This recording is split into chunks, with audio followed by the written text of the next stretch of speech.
Let's not find out. However, Dean goes back for the cooked lizard after initially leaving it behind. Jensen Ackles improvised the moment as he reasoned that Dean would never leave food behind, even lizard on a stick. Number 4, Fighting Fairies. This hilarious X-Files style episode sees the Winchesters looking into crop circles.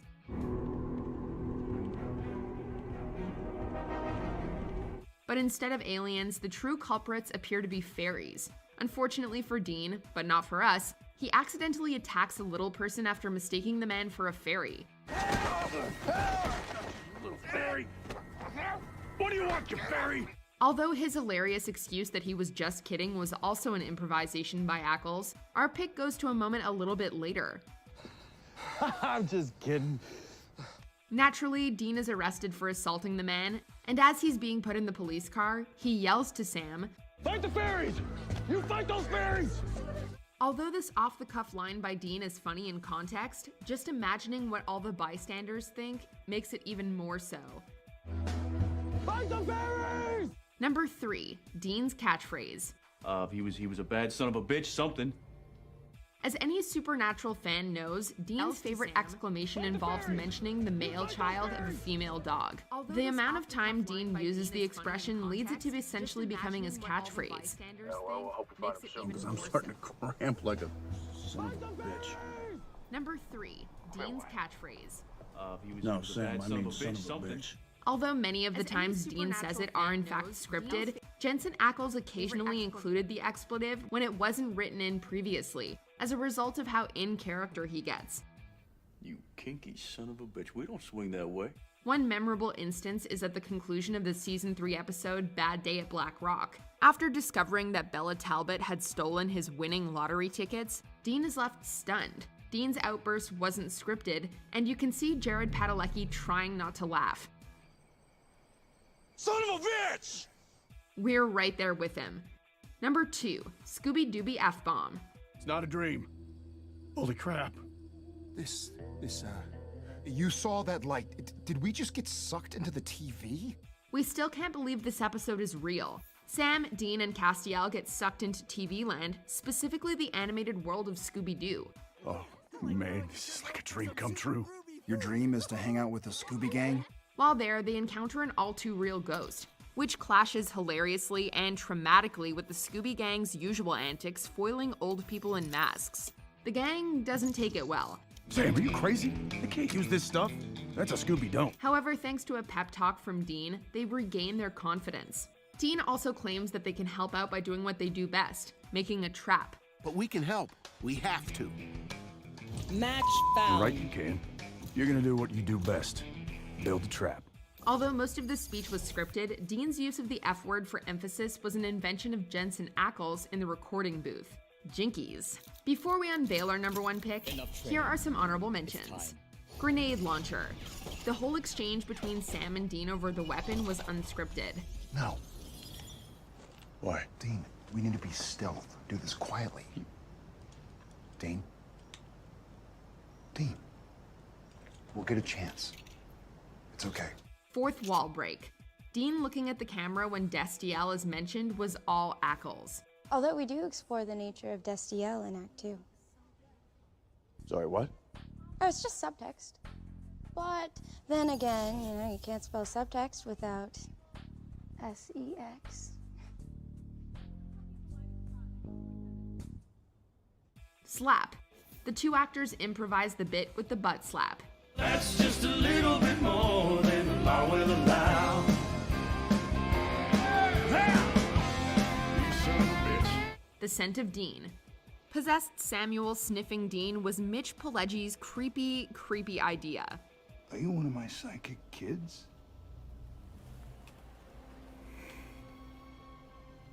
No, not you. Bunny Buddy. Jensen decided for Dean to pick up and pet the wayward wabbit. Ugh.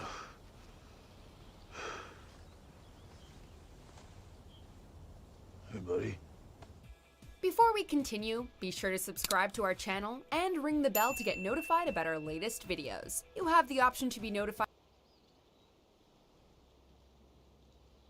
There's a reasonable expectation from gamers that video game protagonists will be likable, charismatic, and a delight to accompany throughout their journey. Of course, just like people in the real world, they can't all be winners. Sometimes, due to some combination of poor writing, a bad story, or misguided line delivery, our central heroes can downright suck. For whatever reason, you guys were so put off by the following protagonists that they've made our list of absolute duds. Bring on the trash parade. I'm Jess from What Culture, and here are 10 video game protagonists we hated. Number 10, Sergei Nechayev, Atomic Heart. Atomic Heart struck a chord with critics and gamers alike when it arrived in February of this year, replete with engaging first-person shooting action and an intriguing, albeit controversial depiction of an alternative history where the Soviet Union is painted as a technical and social world leader. What did not strike such a chord was its protagonist, Sergei Nechayev, who is, to sum it up, just the worst. Many players found him embarrassingly egoistic, with curse-riddled dialogue that landed far closer to a try-hard wannabe bad boy than a badass. Destabilizing. This is reportedly far worse in the English rendition of the dialogue, which is repeatedly cringy. And many took to the internet to claim Nechayev is so annoying they long for the days of the silent protagonist. P3, as he's referred to, even yells at his robotic glove buddy, so yeah, he's really just a dick. At least getting him killed doesn't feel so bad when he sucks so bad. If you don't believe me, I recommend you go check out the dialogue compilations from this game so you can see just how One crafty enemy this guy is. remaining. Number 9, Soul Survivor, Fallout 4. If you were also a P3 hater after playing Atomic Heart, who longed for the days of protagonists who didn't say anything at all, recalling Fallout 4's hero Soul Survivor might make you think twice. Now, providing the player with an empty shell they can fill out as they see fit in terms of personality and choices can seem like an exciting prospect. Or it can leave you with a mindless dummy whose motivations seem incredibly stupid and misguided and whose personality is bereft of anything interesting. Enter Soul Survivor, a character who spends the whole game looking for their kid, weirdly not considering said kid might not be a kid anymore, and at the same time getting pulled away by exploring and side quests, despite their literal kid's life being on the line. This disconnect, combined with the oddity of players choosing a dialogue option expecting to say one thing and having their character's delivery shoot off in a wildly different direction, formed a problematic rift between player and protagonist. Whether you reckon your Soul Survival seemed like an empty vessel, unnecessarily sassy, or with an unbelievable backstory, it's safe to say they did not win many fans. Number 8, Trevor, Grand Theft Auto 5. While some were charmed by Trevor's batshit nature and likeness to the most unhinged of GTA players, some felt Rockstar went overboard with his characterization and pushed him a little too far into unlikable douche territory. To be honest, there's a lot of gamers calling out various GTA protagonists on their most hated protagonist lists, but Trevor seems to be the most consistently brought up. At his best, players called him generally unrelatable and not particularly likable, while players who truly hated him cite his relentless rage and attitude as grating and borderline off-putting enough to put the game down entirely.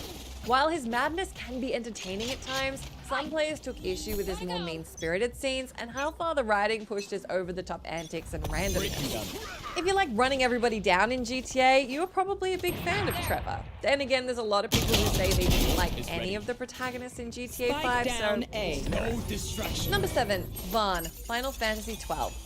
Much like Grand Theft Auto, there are a decent number of Final Fantasy protagonists that didn't resonate with players. Which is a nice way of saying there were a decent number of Final Fantasy protagonists that annoyed the crap out of players. The one who makes it onto our list, though, is Vaughn from Final Fantasy 12. Final Fantasy 12 was a massive hit when it first landed in 2006. Scoring rave reviews across the board, including a 40 out of 40 from Famitsu, the RPG was praised for its graphics, innovation, gameplay mechanics, and story. Its protagonist, Vaughn, however, was another matter. The wannabe sky pirate who joins the charge against the Arcadian Empire might seem to have a strong enough setup to helm a Final Fantasy title, but strangely, he's not terribly involved with the game's central narrative. As a result, he comes off boring and needless, and unfortunately, he's surrounded by much more interesting characters. As a result, Vaughn kind of feels like a tag-along, like he probably could have just stayed at home. In what is perhaps a pettier reason, some fans also said his outfit is dumb, and look, that one's hard to disagree with. Number 6, Kate Walker, Siberia. Most adventure games let you get to know your central character very well, as they're largely told in third person, with a tight story that revolves closely around your protagonist and their journey. That can be a great thing, or it can make you wildly frustrated with them when they won't execute the most basic of actions to help you progress. Enter Siberia heroine Kate Walker. Now let me make one thing clear, I do love these games and I am a Kate Walker apologist. That said, being that she's a lawyer in the game going on a grand adventure, there's just a bunch of things she won't do.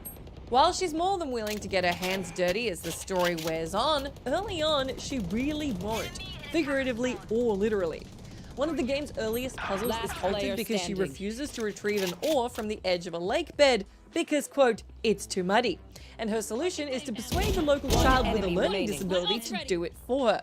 Given the game is a grand adventure where you're headed towards a mythical location no one is 100% sure exists, this isn't exactly the most enticing beginning. But I guess you can't take the corpo out of the girl, at least not till towards the end of the game. Number 5, Abby, The Last of Us Part 2.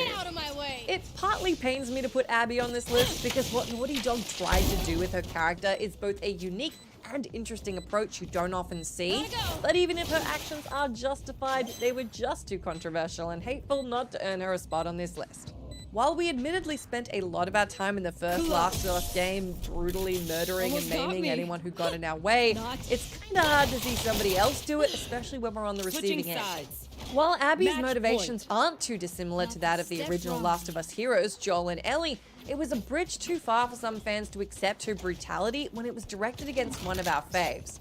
She was both very difficult to initially sympathize with and too hardened for many players to get on board with her mindset and motivations.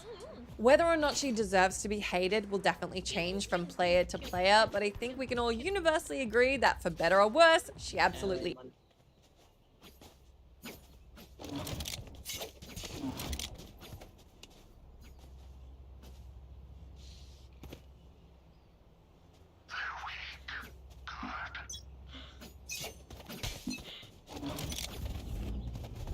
Show me a target. I got enemies. Reloading. Enemy B. There. Shadows traveling.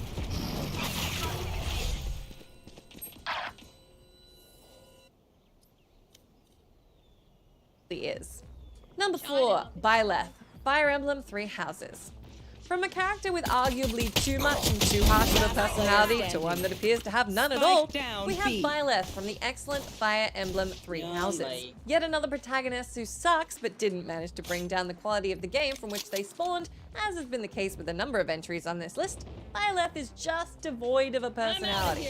The combination of a bizarre backstory that doesn't quite seem to make sense to the fact that Byleth keeps hitting on their students who are way more interesting than they are, Byleth is just kind of a dud. It doesn't really make sense why all these colorful and largely lovable and interesting characters like Byleth so much, because you're really just a hot, blue-haired, empty vessel. It's like you're rewarded for doing nothing because you can get everyone in the game to love you so much they turn on their original houses, alliances, even their country in some cases. Maybe it's because you keep giving them presents and inviting them to tea. People like that. Number 3, RJ Gale, Far Cry 4. Back to a character who actually has a personality, just not a great one, is Far Cry 4 protagonist RJ Gale. Perhaps the biggest problem with him becomes apparent when we compare him to other Far Cry protagonists. In Far Cry 3, you're trying to get your friends back. In Far Cry 5, you're trying to help your colleagues and the locals stop a family of cult leaders and their rabid followers. Then we have Far Cry 4, where your mother dies, you go to spread her ashes, chat with the guy who seems to be in charge, escape from that guy, then join a civil war that you don't understand, and end up either helping someone who enlists child soldiers or kick off a drug trade. Basically, everything has devolved into a nasty conflict with no real winners no matter how you spin it. And there's absolutely no reason why the dummy RJ should be involved at all, being that he's just a dude with no knowledge of the situation, acting as an agent for the game's rebel leaders without ever second-guessing them.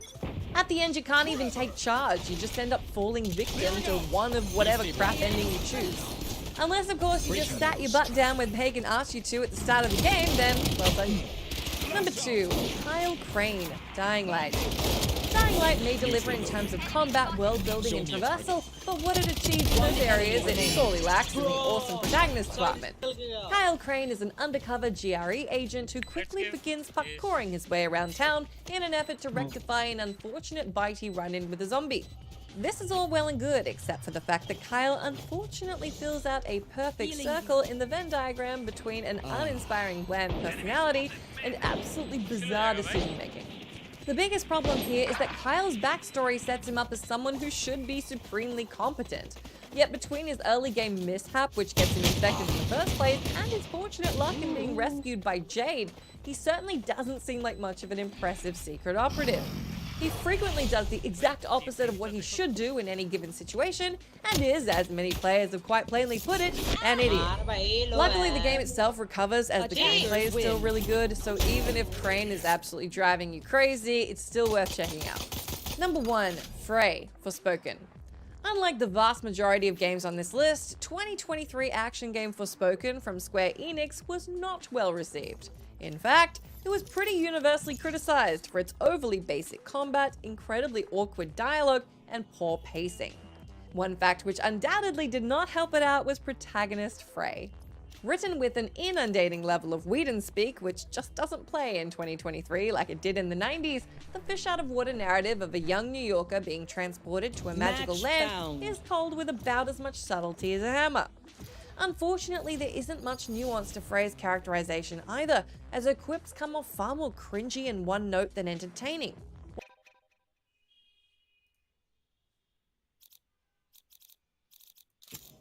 Enough training. It's time.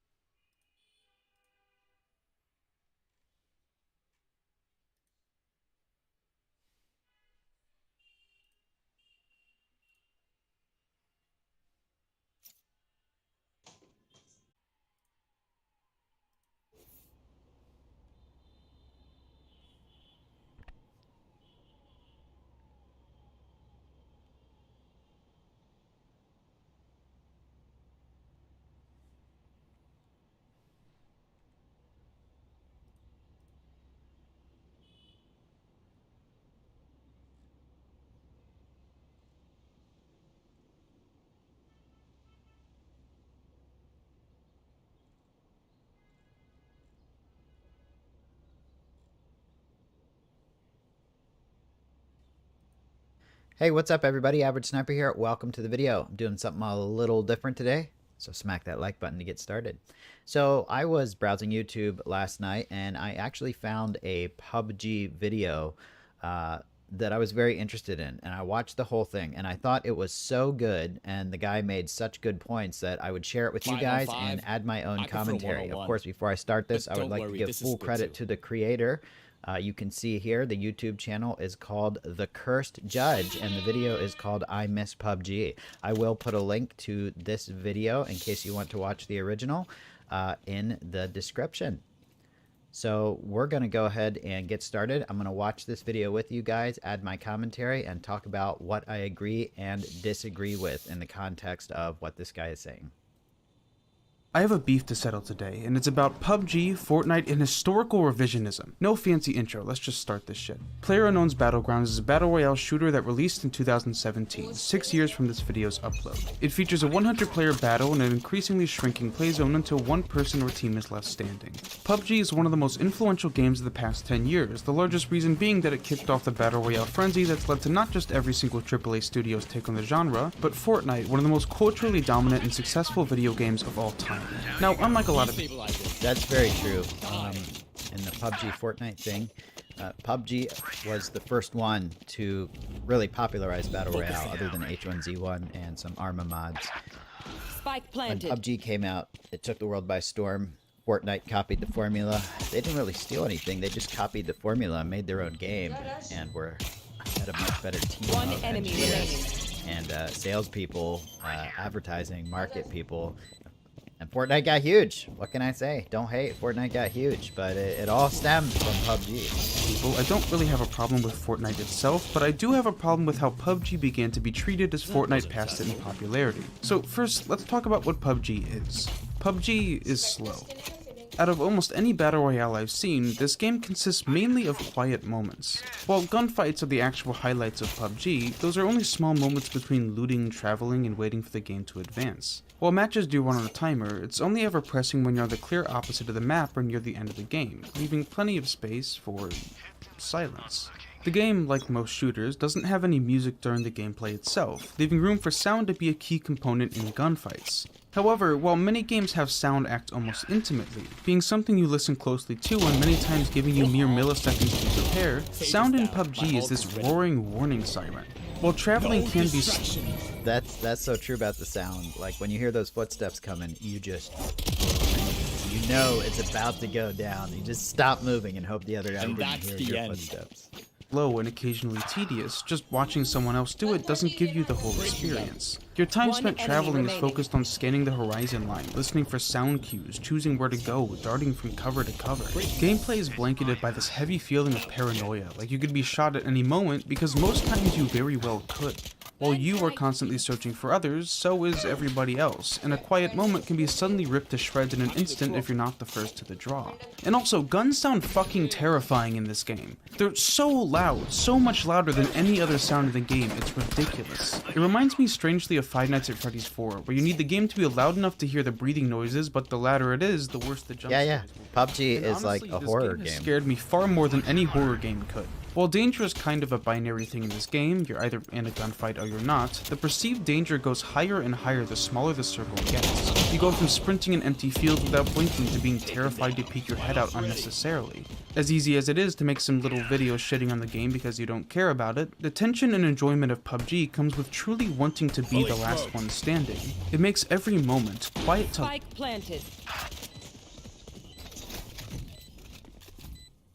Open up the sky!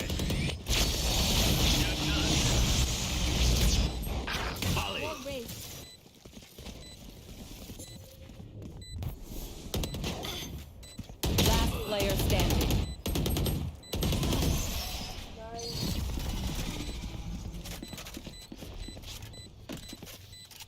Last round in the half. We cannot keep our goods after this. Spend all.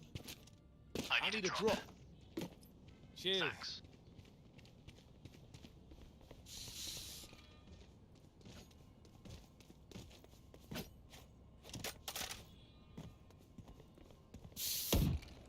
Reloading. Let's go!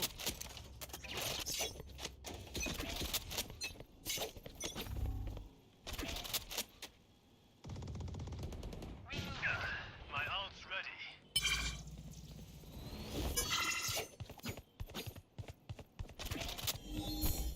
Destabilizing.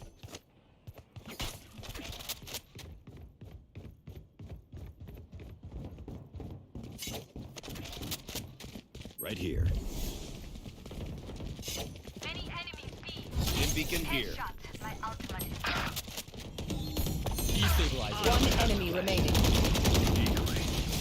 That's the lot of them. Spike is B. Switching sides. The dimensional fabric here is thin. I'll tear through.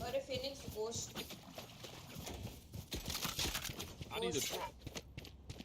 Cheers! Gun here.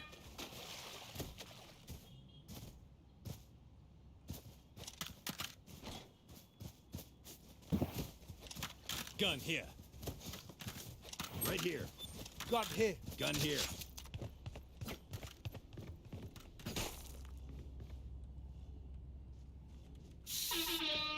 You know what to do. Spike I got down. the spike. Breaking them.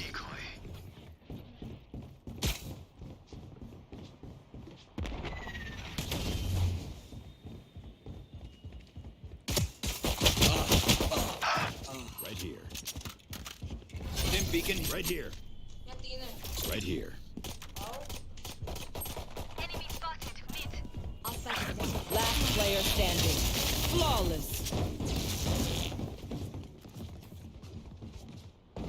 You man ready for a light show?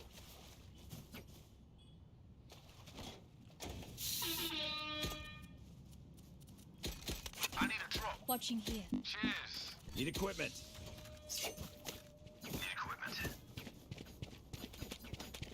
Need equipment.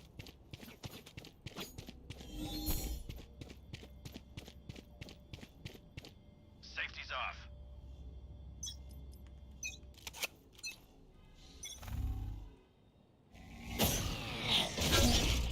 Decoy.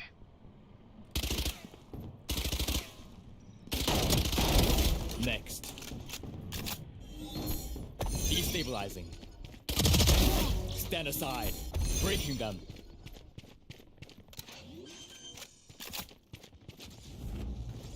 Show me a target. Spotted A. See ya.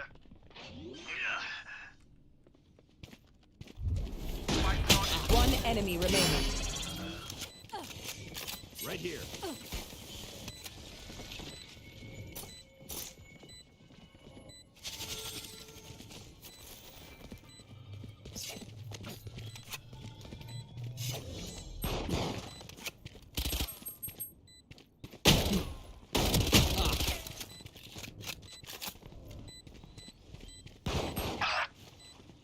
Last player standing.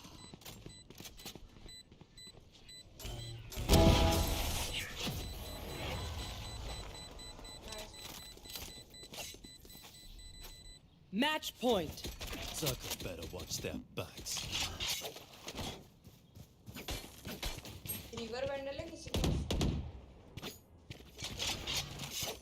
I need a drop. Watching here. Cheers. I need a drop.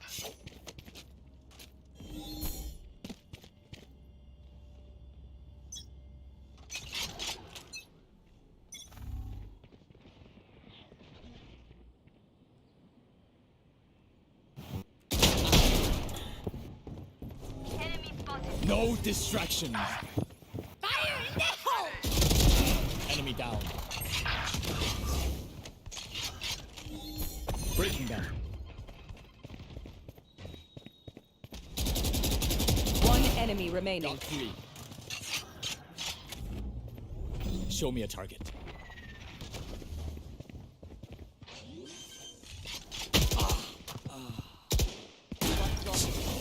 Okay, time for a protein. Attackers win. I'll never retire.